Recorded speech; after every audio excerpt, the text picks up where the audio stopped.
Hey students, in this video we're going to talk about solving absolute value inequalities. So this is very similar to equations, but the only difference is that we're going to have, instead of an equal sign, we're going to have an inequality. The difference though is that when we're solving, we're not going to have two answers only, we're going to have cases, four different cases, and we're going to call them either a junction, a disjunction, a no solution, or all real numbers. So whenever you end up with a statement of an absolute value that shows that the absolute value is less than a positive number, we need to understand that we do have a positive and a negative version that could go in here to make this a number less than that positive value. There's a lot of answers, a lot of solutions, so we need to just show the range of where those solutions are at. So wherever we have as solutions, we're going to just circle that in the number line, whatever that value is, whether it's a negative or a positive. And then we're going to shade a line that will represent where the solution set is. So for example, on this one, we're saying that we have numbers that will be less than that positive number and numbers that are going to be greater than that positive number. So we're going to have open circles and just shade in between right here, because that will show that all these solutions are in between these two numbers, but not including those numbers. So that's why we have to have open circles. If that inequality symbol is with equal to, then what we're going to do is fill in those circles where those numbers are, stating that that is a solution, including that point, or that value, sorry, and any number in between those. So conjunction is whenever we have this scenario of less than that. Also, you can also remember could mean like connected. So we need to connect the dots or the circles that you drew. Disjunction will be whenever we say the absolute value is greater than that value. So because we're talking about a value that's greater than that, we are understanding that it's a greater than that value or less than the negative version of that value. So this is where we kind of split different ways, because we have a value and then greater than that value, and then we have a value and then less than that value. So this one, that goes in different directions. If you only have less than or greater than, you don't fill in the circle. If you fill it in, it's because you have equal to. So same thing, this one says the expression will give you an answer that will be less than. And then here we'll have an answer that it's filled in because it's equal to and greater than. And right now when we go over the examples, it'll make more sense. But again, this one is disjunction, and a keyword for that is whenever you have greater than, you're going to have it disconnected. So notice that these circles are not connecting to each other. They're disconnected. They're going opposite directions. On the no solution part, what we're going to have is whenever we have an absolute value that is less than 0. So keep in mind that that is not true. Absolute values are always positive. Even if you have the equal to 0 statement, this we leave it blank on purpose because that represents no solution. So blank on purpose. The statement of an absolute value being less than 0, that is impossible. There's no negative answers to absolute values. So that's when you just write no solution. And then all real numbers is whenever we do have true statements that will always be true.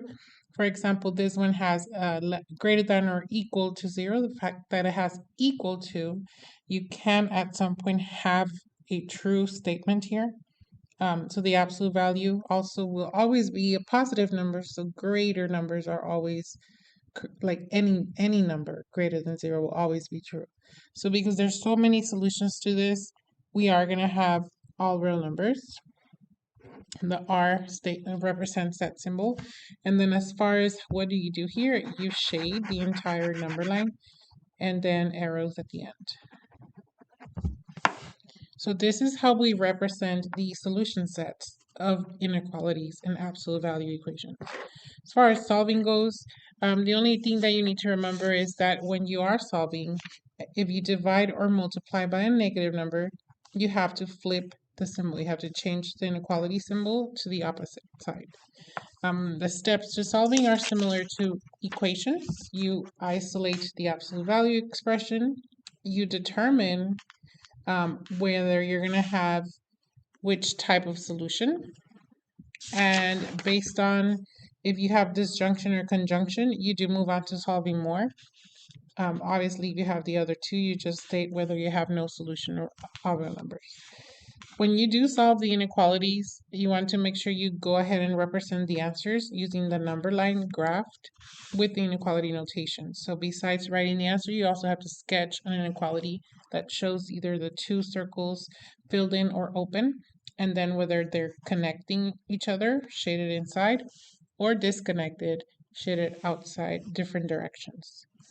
So let's now try to practice 3 examples. On this first example, I'm going to go ahead and just start by getting rid of that -5. So just like in equations, this -5 is a coefficient that is technically needed to be divided to be canceled with inverse operations. So -5 disappears, and now we have absolute value of -x plus 7 greater than, actually, because we divided by a negative, we need to switch that symbol to less than. And then -45 divided by -5 is a positive 9. So when we have the positive 9, this is the one that we now need to rewrite twice. But in inequalities, we're going to have to write what we have exactly right now, -x plus 7 less than or equal to 9. But then when we write the negative version of that answer, we're going to flip the symbol as well. So -x plus 7, and then again, that less than is now needed to be flipped again, and then -9. So with inequalities, just remember, flip the symbol. Then we solve the equation, so we're going to have -7 on both sides. -x less than or equal to +2. And then that negative needs to go, so we're going to divide by -1 on both sides. And we end up with x, flip the symbol to greater than or equal to, and that's -2. So here's one statement, one part of the solution. On this side, we subtract 7 again. -x greater than or equal to -16. And we divide by -1. And x is, flip the symbol, less than or equal to +16. So this number line is just a sketch of a number line. So we can write those two numbers anywhere. The order that obviously we will write is -2 on this side and 16 on this side. They're both equal to, so we're going to fill them in. And then as far as where do we shade, this is saying any number less than 16, so we know it's to the left side. And this is saying any number greater than -2, so it's to the right side. So this results in a conjunction. And you don't have to write conjunction or disjunction, but this is just for you to understand. Conjunction. Sorry. So this is it.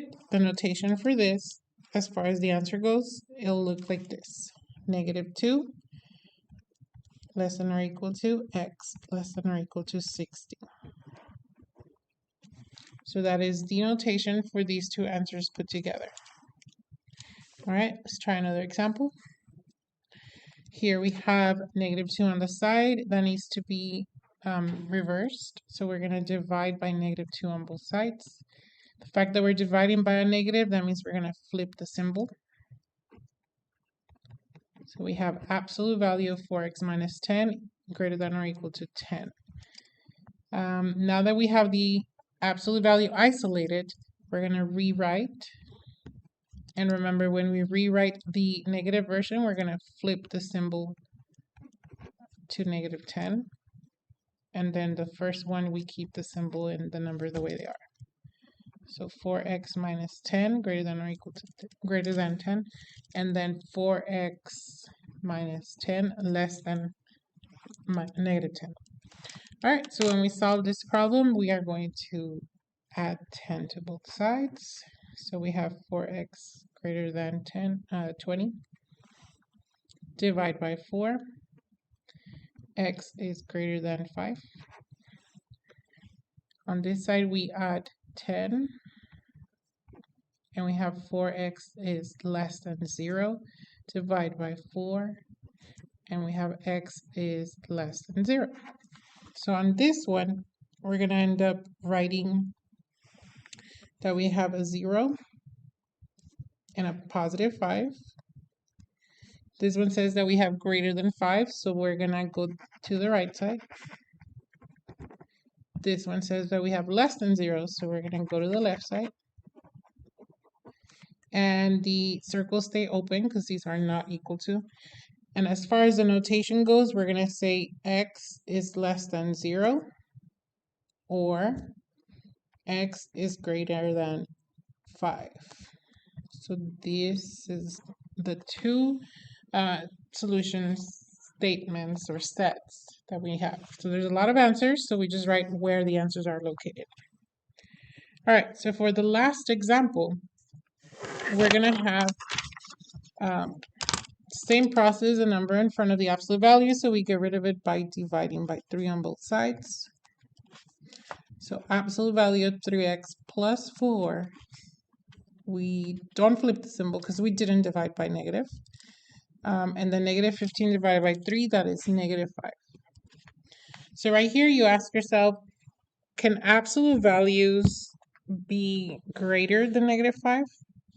And the answer is yes. Any number, any answer of an absolute value will always be positive. So let's write that down. All positive numbers are bigger than negative 5. So that makes this true, which makes it all real numbers. The entire line is shaded because every number is a solution. Okay, so there's plenty of examples I can do, but please go ahead and pause and rewind this video if needing to rewatch these 3 examples. Try practicing on your own the 3 examples that you have on your worksheet, and hope this video helps.